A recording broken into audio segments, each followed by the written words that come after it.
राधे राधे मित्रों। कार्तिक महात्म्य का 22वां अध्याय।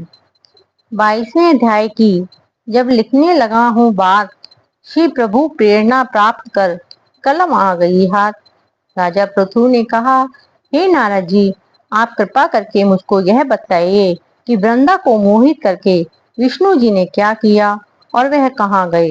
जब सब देवता स्तुति करके मौन हो गए तो भगवान शंकर ने प्रसन्न होकर देवताओं से कहा, हे ब्रह्मा आदि देवताओं, जलंधर तो मेरा ही अंश था, मैंने उसे तुम्हारे लिए नहीं मारा, यह तो संसारिक लीला थी। फिर भी आप लोग सत्य कहिए कि इससे आप सुखी हुए या नहीं। तब ब्रह्मादि देवताओं के नेत्र हर्ष से खुल गए। उन्होंने शिव जी को प्रणाम करके विष्णु जी का सब वृतांत कह सुनाया, जो उन्होंने बड़े प्रयत्न से वृंदा को मोहित किया था तथा वह अग्नि में प्रवेश करके परम गति को प्राप्त हुई। देवताओं ने यह भी कहा कि तभी से वृंदा की सुंदरता पर मोहित हुए विष्णु जी उनकी चिता की राख लपेटे हुए इधर उधर घूमते हैं। अतः आप उन्हें समझाएं, क्योंकि यह चराचर प्रकृति आपके अधीन है।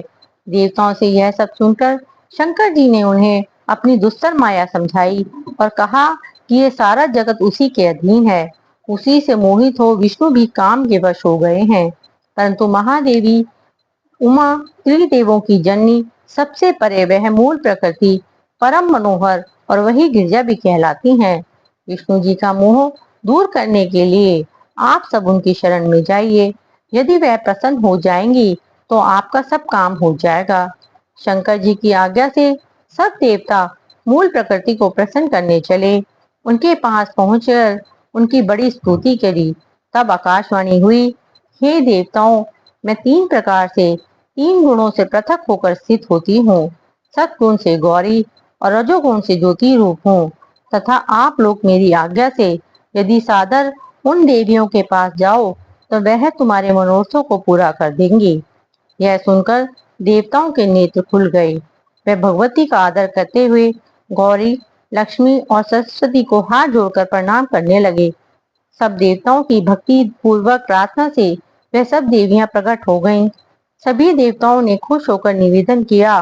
तब देवियों ने कुछ बीज देकर कहा, इन्हें ले जाकर विष्णु को दे दो, तुम्हारे सब काम सिद्ध हो जाएंगे। ब्रह्मा आदि देवता उन बीजों को लेकर विष्णु जी के पास गए।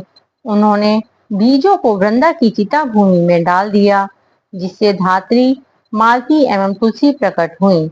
विष्णु जी ने ज्यों ही उन स्त्री रूप वाली वनस्पतियों को देखा तो वह उठ बैठे। कामासक्त चित्त से मोहित हो उनसे याचना करने लगे। धात्री व तुलसी ने उनसे प्रीति की तो विष्णु सारा दुख भूलकर देवताओं से नमस्कृत हो अपने लोक को चले गए। वह पूर्ववत सुखी हो शंकर जी का स्मरण करने लगे। यह आख्यान शिव जी की भक्ति देने वाला है। 22वां अध्याय समाप्त।